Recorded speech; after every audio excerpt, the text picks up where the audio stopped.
ሞገስ አሁንም በፖሊስ እየተፈለገ ይገኛል። በሌላ በኩል ደግሞ ሌቦቹን ዘረፉት ማለት ነው እንግዲህ ያለውን ነገር።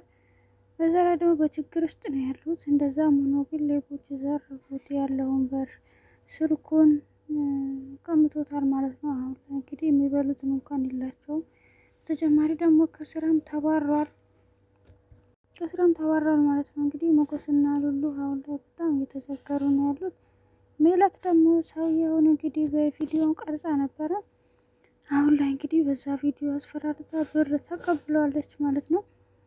በሌላ በኩል ደግሞ ዝና ነው እንግዲህ ዝና አሁን ላይ ጥበቃውን እንግዲህ አግቶ ሊገለው ነበረ። እሱ ለቤተሰቦቼ ማድረስ አለብኝ፣ ለቤተሰቦቼ ገንዘብ ያስፈልጋቸዋል ስለው እንግዲህ አግቶ ሊገለው ስለ እንግዲህ ማምለጥ ችሏል ማለት ነው። ሌላው ደግሞ እንግዲህ መድብልና ብሩክ ናቸው። መድብልና ብሩክ እንግዲህ ተመካክረው እንዴት ሞገስን ከዚህ ችግር ማውጣት እንደሚችሉ እንግዲህ እየተመካከሩ ነው የሚገኙት።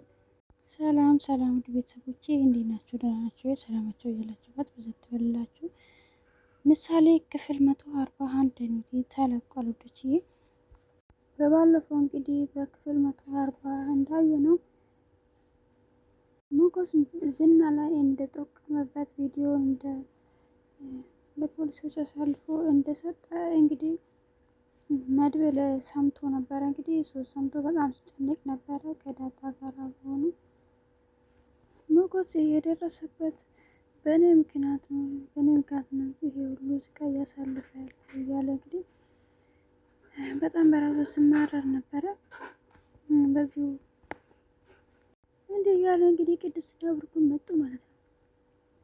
ብሩክና ቅድስትን ሲመጡ ይሄን ሲሰሙ በጣም ተደናግጧል ማለት ነው። እነሱ በፖሊስ ይያዛል ብሎ በጣም እያሳሰባቸው ነው ያለው።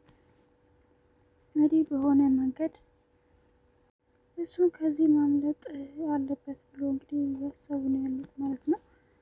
ሌላው እንግዲህ ሜላት ናት። ሜላት እንግዲህ በባለፈው ክፍል እንዳየነው ሰውዬውን እንግዲህ ቪዲዮ ቀርጻው ነበረ አብራ ሆና እንግዲህ እሱ እንዳይ ከዛ በኋላ ከሱ ያመለጠችው ደግሞ መብራት አጥፋልኝ ብላ እንግዲህ መብራት አስጠፍታ የቀረጸችውን ቪዲዮውንም ወስዳ ከዛ መጥፋት ችላለች። እንግዲህ አሁንም ተንኮላ አልቆመም ማለት ነው።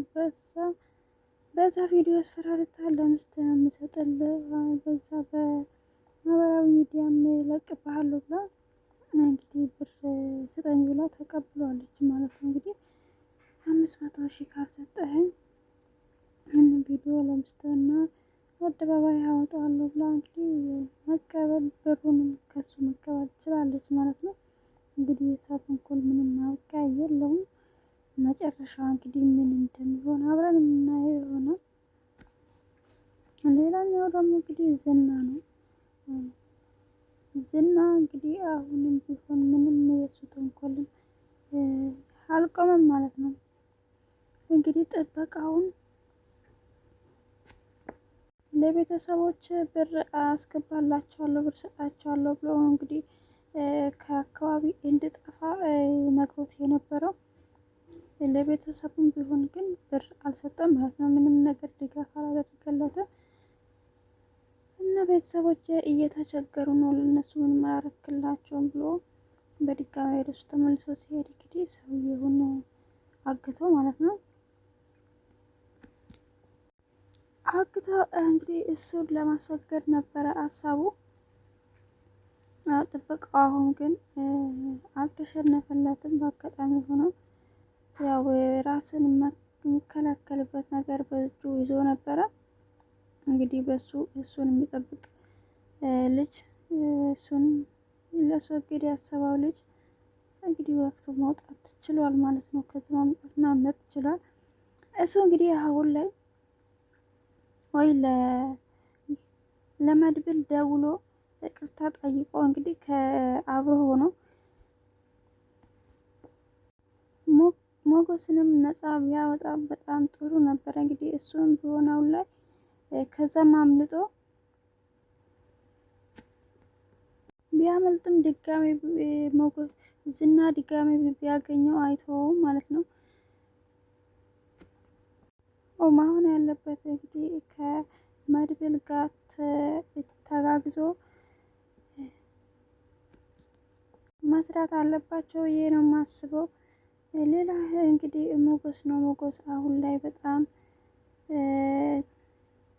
ችግር ላይ ችግር እየተደራረበበት ነው ያለው። እንግዲህ ያለውንም ነገር በሌባም ተሰርቋል ማለት ነው። ለራሱ ቤት ምግብ ለመግዛት ወጥቶ እንግዲህ ሌባው ሰረቁት፣ ስልኩንም ጭምር ነው የወሰዱበት፣ ያለውንም ብር ወሰዱበት ማለት ነው። በተጨማሪ ደግሞ ከስራም ተባሯል።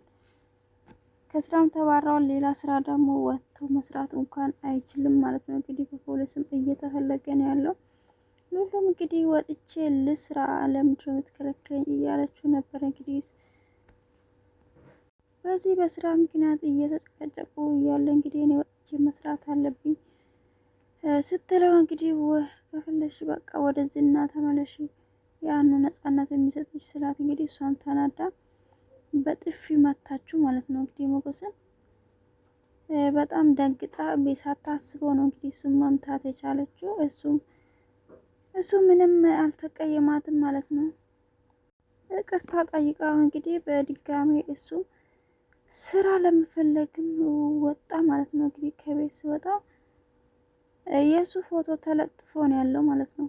ለፖሊስ አሳልፎ እንደሰጠውም እንግዲህ እሱ አላወቀም ነበረ። በአጋጣሚ ሆኖ ሲወጣ የእሱ ፎቶ ተለጥፎ ሲያይ እንግዲህ በጣም ተደናግጧል። እንግዲህ አሁን በሰላም ወደ ቤት ይመለሳል አይመለስም የምለው ነው። እንግዲህ የሆነ ሰውም ካየ ሊጠቁበትም ይችላሉ። ውጭ ስላለ ሊያዝ ይችላል ማለት ነው። እንግዲህ ሌላ መድብልና ብሩክ ናቸው እንግዲህ ወንድማማቾቹ። አሁን ላይ ከዚህ ዝና እንግዲህ እኛንና ቤተሰቦቻችን ሊጎዳ ይችላል፣ የእሱ ደካማ ጎን ማግኘት አለብን እያሉ ነው። እንግዲህ የእሱ እህት አለችው ብሎ እንግዲህ የዝናን እህት ካገኙ በዛ መንገድ እሱን ማስፈራራት ይችላሉ ማለት ነው። እንግዲህ እሷንም ሳይጎዱ አንድ የዝናን ደካማ ጎን ካገኙ እንግዲህ እሱን ማስቆም የሚችሉ ይመስለኛል። ውዶች እንግዲህ የሚፈጠረው በክፍል 142 እንግዲህ አብረን የምናየው ይሆናል። ሞገስስ በምን መንገድ ነው ከዚህ ችግር መውጣት የሚችለው የምለው ሆኖ እንግዲህ ጥበቃው እነሱን ከረዳ እንግዲህ ከዚህ ችግር መውጣት ይችላሉ ማለት ነው። ለራሱ ጭምር ነው ማለት ነው። ድጋሜ ዝና ካገኘው አይተውም። እሱንም ቢሆን እንግዲህ የሚፈጠረው አብረን የምናየው ውድ ቤተሰቦቼ ሰላም ሁኑልኝ። ሰብስክራይብ እያረጋችሁ ቤተሰቡን ላይክ እያረጋችሁ አበረታቱ። መልካም ጊዜ ሁላችሁ